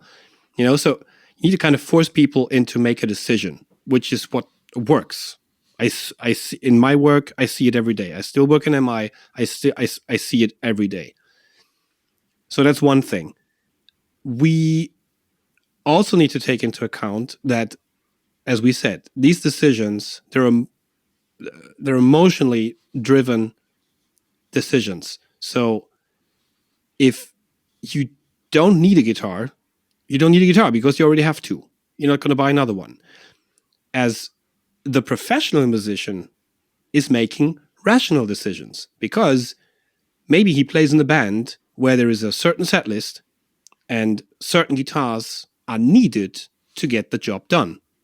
So maybe he needs a Strat, maybe he needs a Les Paul, maybe he needs a Gretsch or a 335 or whatever to accompany and support the music that's played in the best possible way. But that's a rational decision. He doesn't buy it because, I want it. It was always my dream to play a 335. No, it's necessary for the gig. So they're making rational decisions. 95% are making emotional decisions, and emotions change, and situations change, and economic circumstances change, which contributes to all of this. And the other big factor that is also in there is, as I said, it's not as much of an issue in the US. People, like stores are fading away in the US for other reasons. But the lack of margin and therefore money in the cash register at the end of the day, especially in Europe, is a big issue for stores. And I can tell you, I started working in the industry in 97. At a small retailer, family-driven business here in my hometown. And even back then, the margins, they weren't great. There weren't a lot of margins. And then you have people coming, you're dealing with people that your main client base is a bunch of people who either have no money because they're musicians struggling to get to the end of the month. So they are always trying to, negotiate with you for a better deal on this and that. You have people whose purchase decisions are like emotionally, and some of them have the money and they don't care and they don't even negotiate with you, but others don't. And then a few of these guys are actually musicians, but they're too busy to come into the store all the time to buy stuff because they're out on tour and they're playing. And because every time they're not playing, they're not making money. So that's the other thing. And since, especially in direct retail, in order to have sell-through, in order to sell, we kind of always kind of agree to negotiate with these people, and with these different customers or types of customers. People have gotten used to that. People have gotten used to go into a guitar store and ask for a better price on something. Although, if they knew what kind of margins we have to deal with, they would never do that they would never do that. I mean, you didn't go to Saturn, MediaMarkt, or whatever the electronics store in your region is, and you buy a TV. You don't ask for a better price. I mean, I wouldn't. You don't go to the supermarket and buy a couple of groceries and say, "Hey, can I get a better price on these things?" You wouldn't even think about it. It's unthinkable. Only it might be in other industries as well, but in our industry, I feel like it kind of became normal to buy something and immediately ask for a discount. And retailers were stupid enough. I'm sorry if I call them stupid. And I mean, I was working at retailers myself, but stupid enough to say, yeah, I can knock you off 5%. Yeah, I can knock you off, or I can throw in some extra stuff, instead of saying, sorry, we're working on really tight margins here. I can't do anything. Whenever I compared margins with my brother was starting out the same time I was starting out in retail. He was starting out in retail as well, but with clothing. So he was not selling guitars. He was selling like high-end suits and that kind of stuff. And whenever we compared margins, he was laughing at me. He was like, how can you guys even survive on that stuff? How do you pay your expenses? Like when we do sales, when we do like winter sales or summer sales, we still have a couple of 100% of margin. And I was like, really? Wow. It's if I can make a parallel with what you just explained, I used to, like, I've worked a ton of jobs just because it's what it is when you're a musician, right? You try to live off your music, so you're going to take whatever you can. I worked in that industry for a few years, and what I can say, just give me a minute here. Got something. I'll call back later. Darn it. Yeah. So what I can tell you about that is that I remember working in a warehouse where we were selling clothing. So it was like high-end haute couture stuff for kids. And at first, this company started out making their own clothing in-house. Mm-hmm. So they had these designers that were paid top dollars to make all the clothing for kids. And they could even be fitted to your kids if you came into the shop and, I don't know, your kid had a really long torso for whatever reason, you could get it custom made there. But eventually they found out that if they bought the fabric from Malaysia and bought it in great quantities, people over there could make it for them and then ship it over, and they would get a discount with a volume purchase. Yeah. So let's say they bought 100 instead of buying 10, they would get a discount on it. So, for example, I was getting the tally of what everything cost. So let's say a kid's shirt cost $2.50 to the company, but they would sell it for $14. Mm-hmm. So now the profit margin here is much bigger. So if they inflate this price because of perceived value, meaning that people are like, oh, I'm going to this company and this name here is synonymous with quality and, fine dressings, well, they're willing to pay more. So you can inflate the price on it, and you could say this is the new fall look. So everyone wants their kids to be, in style. So they come in and they buy it at the current price with a really huge profit margin. Right. But then eventually, now there's the other season coming up, and they didn't sell as many as they wanted on this one article. So they cut the price by half. But now they're selling more of it, right? So instead of selling 4, they sold 40. So they liquidated everything they had. And the people are coming in and they're super happy because they're saying, well, I bought this article from this shop and I paid 50% less. And now my kid still looks great, So there's the perceived value there. And the company still made a killing. Oh, yeah, they didn't sell it at full price, but they had inflated that price already because they could. Kind of like if you think about Gibson. Gibson sells a guitar for 10 grand. Someone will buy it because they perceive Gibson as being like the end-all be-all Gibson. It's like, hey, they make the best guitars in the world. But you got PRS, you have all these other companies that can make excellent guitars on par with Gibson, but with a fraction of the price because of perceived value. So Gibson, if you have it in your store, you're not making that much money off of it. My dad had 2 music stores, and I can tell you, we couldn't get Gibson in because we didn't have the volume that the other guys had.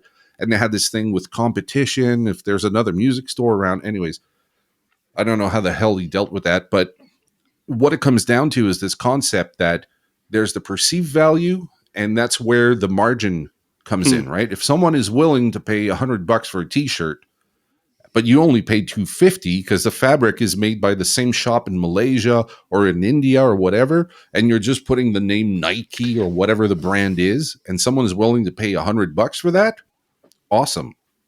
But the whole guitar industry doesn't work like that. No. Maybe for beginners, like someone who's starting out, they go, Slash plays a Gibson Les Paul, so my dream guitar is a Gibson Les Paul. Ask the same person 30 years later, is it still your dream guitar? You're going to be like, hell no. No. Oh, it's like you got quality issues. Like the QC on this is not what it used to be. The really old guitars are awesome. The musician becomes informed, and they don't make the same purchasing decisions as they start to mature and learn more about the industry. So that's where that you were talking about the profit. You can't fool people the same way you used to. No, exactly. Yeah, you're 100% right. So, and I think the clothing industry is a good example of, I think my wife told that to me at some point. You know, she said, because she's obviously very aware of what's going on in clothing, and she said, all the sales, every time you see something where it says like 50% off, 60% off, whatever, that's already factored in the whole thing. It's already part of the game. It's already planned to do. They know that at some point they're going to reduce this by 50%. That's already completely thought out when they purchase that. But we don't have that. We don't have that in this industry, and it's causing a massive dying of stores who can't keep up, because there are some people, and there's something we talked about earlier, there are some people who are so well connecting with the customer or the community, like Andertons, for example. Look at Andertons. Andertons has kind of revolutionized the way people are a retailer is in touch with their potential or existing buyer base, because they're putting out content all the time. And it's not always super interesting content. If you're not interested in the thing they're talking about, then obviously you're not going to watch it. But the frequency and the quality is unseen. It's like, tell me another store who has that kind of subscriber base and puts out that much content. So I don't know anyone. So I don't. Well, the only one I can think of would be Tolman, because they have like different channels for bass, for keyboards, and all this stuff. But they've been around for a long time, right? They are massive. They are selling everywhere in Europe. And then you think of Andertons. Well, it's a small mom and pop shop, but they managed to become a titan in this industry because everyone knows them. So let's say if I was to go to England next week, I would probably think about finding a way to detour to go to their shop and just set foot in there and see what's over there, because they've managed to get some of their employees to become YouTube stars. Yeah. Right? Like these guys you think about, you're like, oh man, the staff works there. They're awesome players. They're charismatic, the whole thing. So everything about it is absolutely brilliant. They jumped in at a time where YouTube was still kind of new. And you look back some of the old videos, they kind of suck. They were still they new did at that this, recently. and, the framing and the image and quality. But now, holy shit, man, they're doing great. Yeah. And like you were saying earlier, you said not all their content is like stellar, but when they do have something cool, people just jump on it. Like if they get, I don't know, like Rabia, or they get like Pete to come in and do one of those blind shootouts. If one of those guys says, I like this pedal, I don't know which one it is, but I like this pedal, people are like, holy shit, it's the Tumnus. I want a Tumnus because it could beat the real Klon. And people just like start to buy the Tumnus. And then it becomes like, oh, all these articles pop out. It's like the Tumnus won over the real thing. And you got to think about this. Like, it's really hard to manufacture this kind of hype around a product. Or I don't know, Rabia's playing fuzz and there's a bunch of fuzz. Now, not everybody's into fuzz, but for those that are into fuzz, oh, he liked the swollen pickle. Yeah. Hey, those are for sale and they're not that expensive. Christ, I'm going to get myself a swollen pickle. I didn't know it was based off a Big Muff. So there's an education part. People get to find out what the circuits are based on. There's the impulsiveness you were talking about. I don't really need the fuzz, but I just watched a video and that pedal sounded fantastic. So the influence of purchasing. And I think that is, I don't know, I'm kind of bringing in a subject that ties in with today's topic. But I think the saving grace for a lot of companies are YouTubers. Because getting the money for marketing to do this kind of thing, like let's say, I don't know, there was a shop in your town and they were really, really small and they want to sell products, right? They want to sell their gear and all this. Getting the cameras, getting comfortable on camera, doing the whole thing can take years. Oh, yeah. But if you can say, hey, I'm going to take this pedal, send it to this guy over there who does YouTube videos, and maybe there's only 200 people that watch the video, but I sold 20 pedals, which is more than if I hadn't contacted this person. And I think that might be what's keeping this boat afloat for a lot of companies is, Pete Thorne and Ola England and guys like that are so massive. When you send them something, it almost goes viral or viral for this industry. Right. Yeah, I fully agree. And you mentioned, while we're talking about people who are doing well, I mean, Endertons. It's funny because I did what you said. I did that last summer. I went there. I had meetings in London. I was like, you know what? I have half the day. I'm just going to go down there. I mean, they're selling my pedals, so there was a reason for me to go down there as well. Talk to the guys. Yeah. And you go there, and the store is actually pretty small. So it is funny how they created a perception of being like this huge operation. They're not a small operation. They're a huge operation in terms of numbers, 100%. But if you go there, it's a pretty nice little shop. It's actually not that huge. It's well done. It's nice. It's a really beautiful shop. But yeah, if you see the videos and the way the videos are produced, you think like, oh, it has to be a massive store. And that's another thing that people kind of don't see.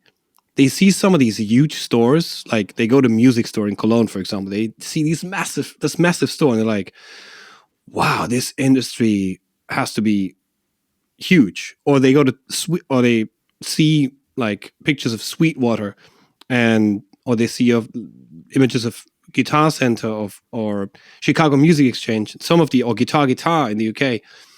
They see these massive stores and they think, wow, this has to be like this massive industry, and they're doing so well. Which is obviously, a total misperception.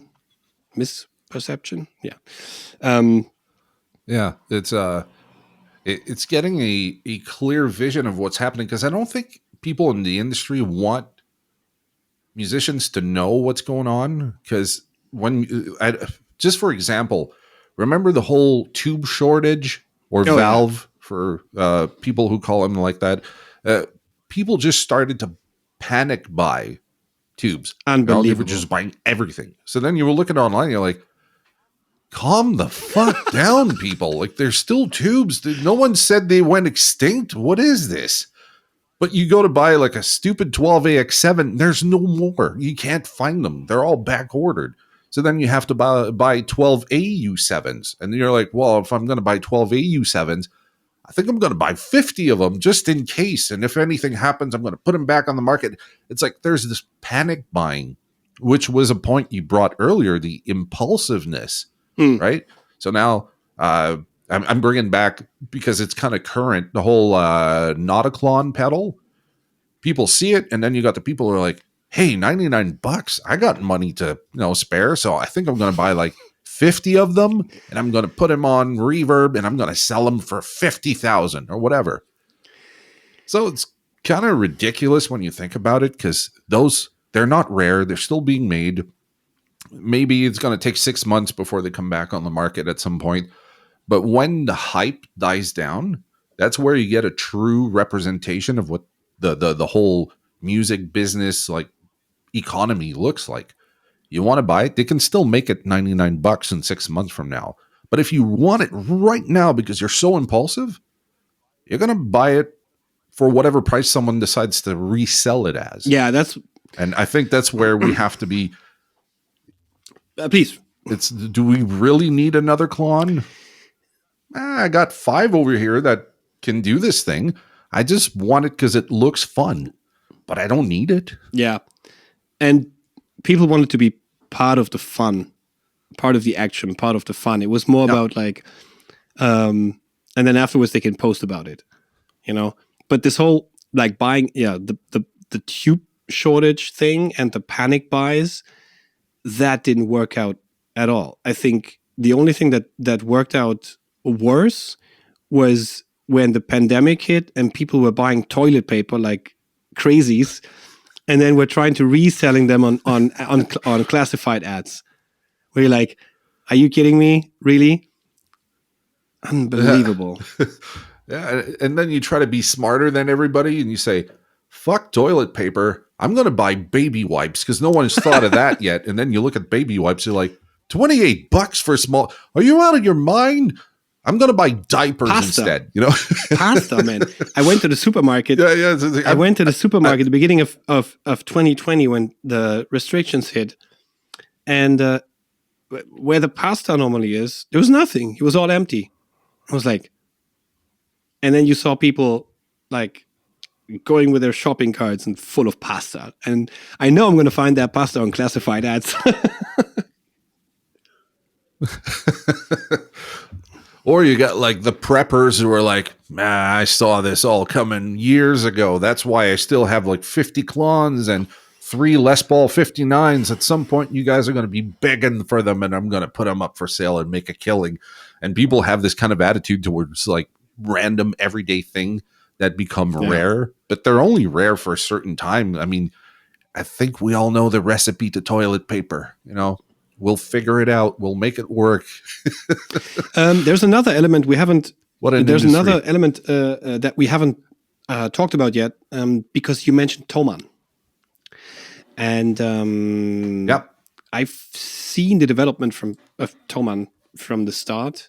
They were pretty much one of the first that had like some sort of commercial website where they said, we have these things, and then obviously you would have to send an email or call and buy these things, because like online shop back in 98 or 99 wasn't a thing. But interestingly enough, Thomann, a lot of people complain about Thomann, and there are definitely a few things to complain about for sure.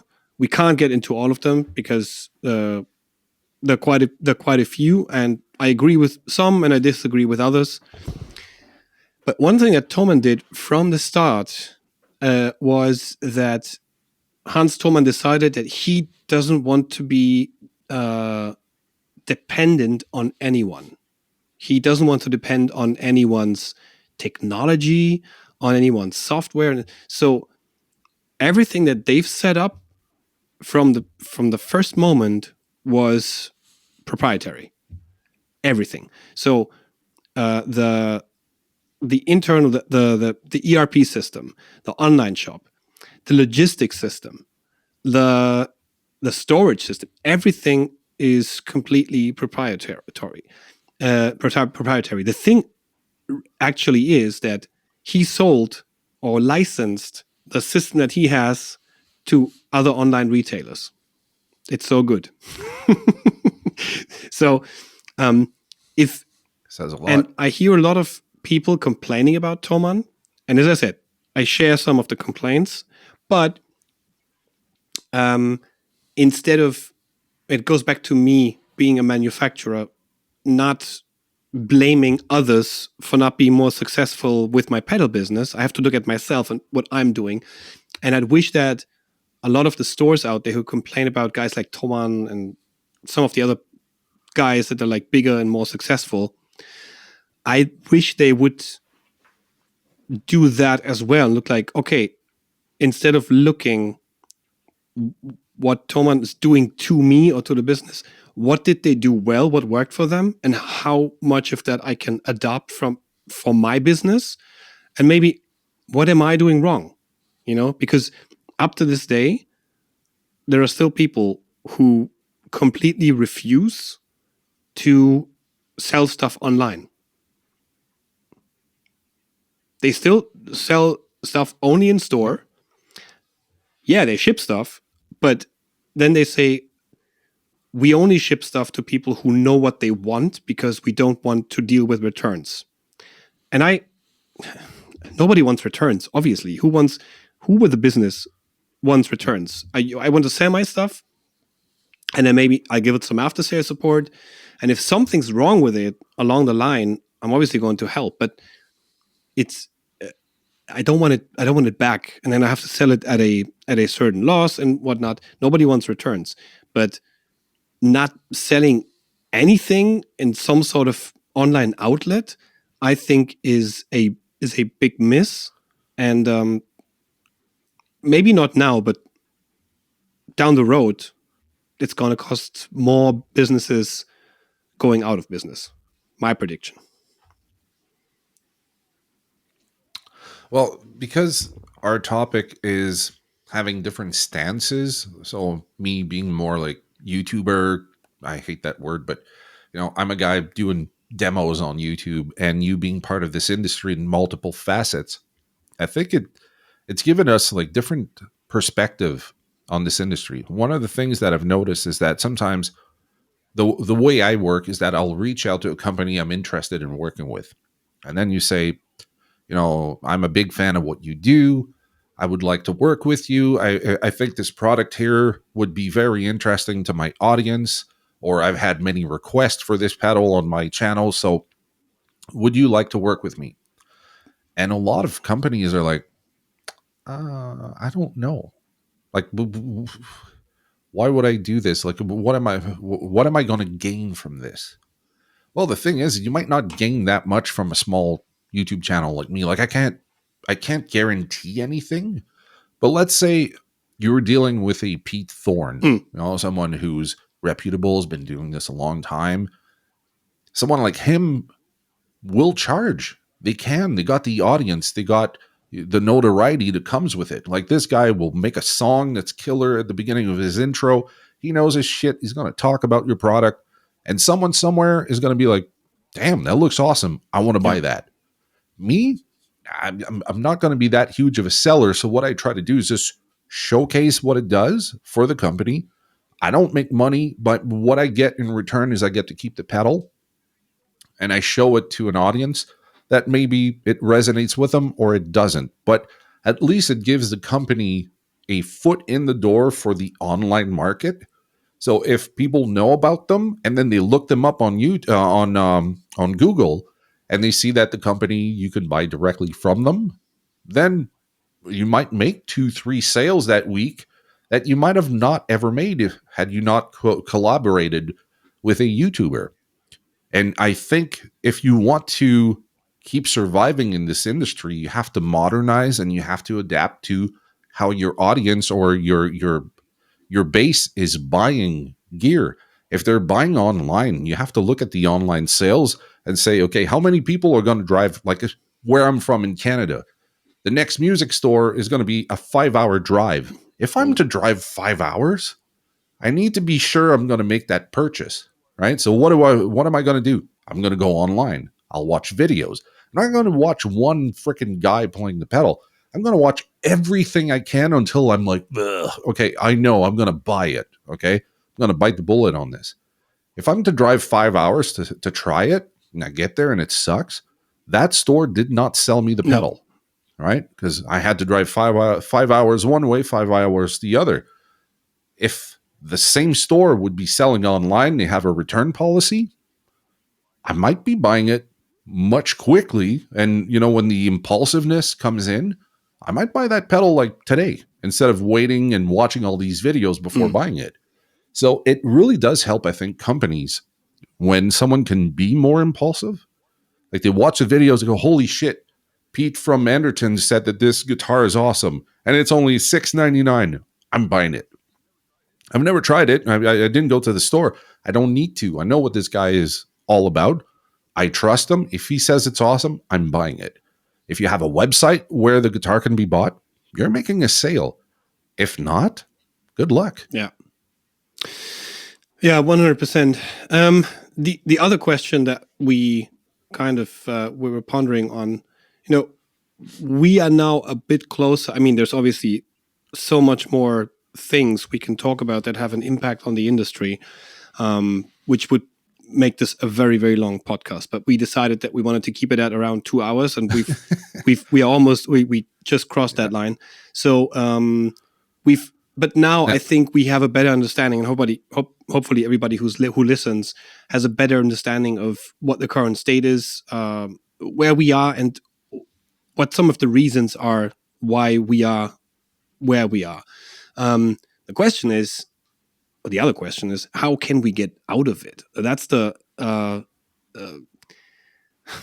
might be a topic for another podcast, but I think so. There are currently talks within the EU about introducing MAP, so minimum advertised pricing, in Europe.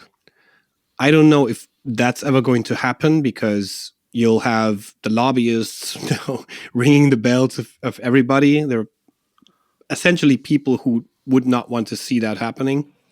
But let's say next month we suddenly have MAP. That would definitely solve a lot of problems, because then the whole online thing becomes a little less about the price and more about how well you communicate with your audience and how well you present yourself online, et cetera, and how much you do to actually engage with people. So that could be one solution. And I think one other solution could be, and that's a tip from me as a 26-year MI professional. If you go into a store and you want to see that store succeeding over time and still be in business in a couple of years, go in there and don't ask for a discount.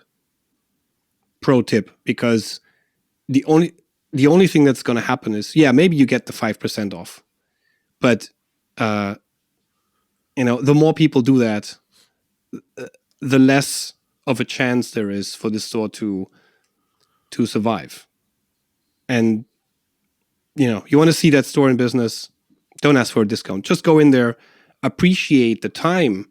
If it's a good store and they have qualified people with lots of knowledge on the topic, just embrace that there is someone who takes care about you as a customer and really helps you make the best purchase decision one-on-one, not someone in a video talking to you, but like one-on-one.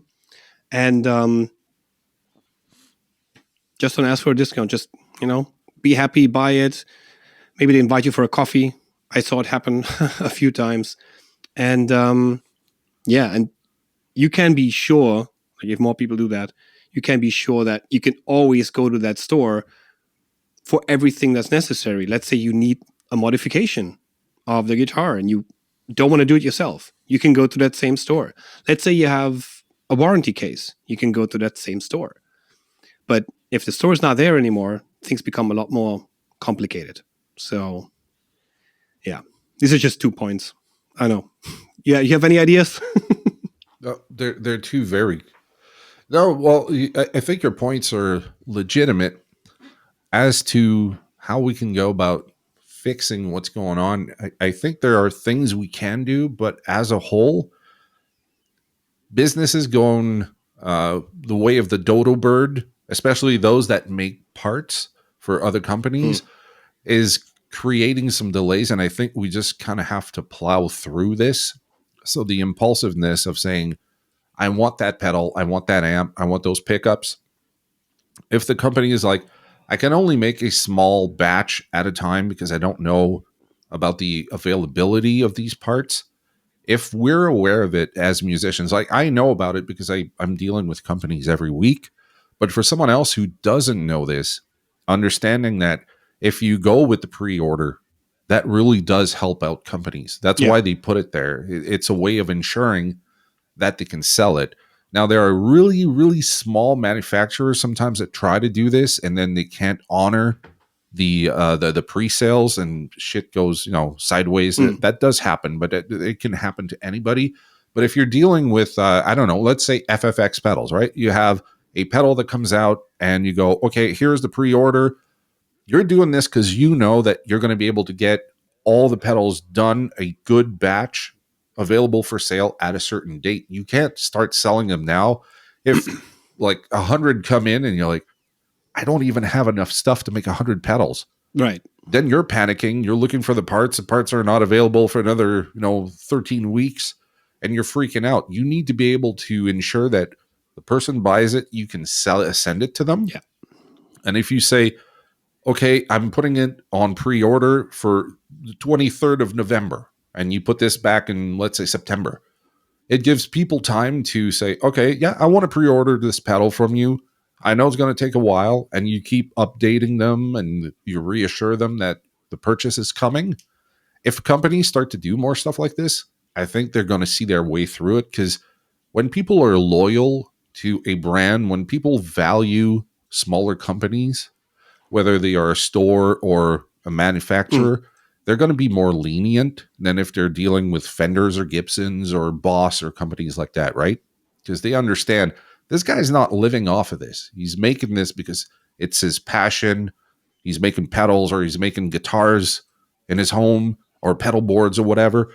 People are a little more understanding, but you have to let them know what the current state of the music business is like, because just keeping them ignorant and not telling them that you're suffering on the other end might not be helping your cause. And people, I understand, like, manufacturers don't want to come across as whiny bitches, like, oh, we've lost a lot of money, and then all these people saying, oh, shut up, you made so much money in the past, and you guys are rolling in the money. It's like, it's not always the case.